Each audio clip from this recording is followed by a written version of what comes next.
بسم الله الرحمن الرحيم إنما التوبة على الله للذين يعملون السوء بجهالة ثم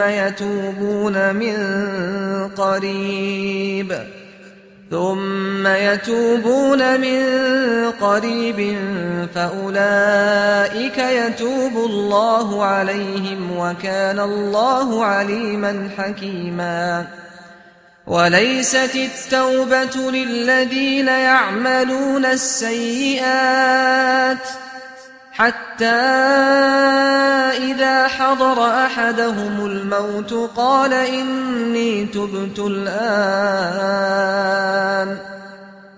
إني تبت الآن ولا الذين يموتون وهم كفار أولئك أعتدنا لهم عذابا أليما.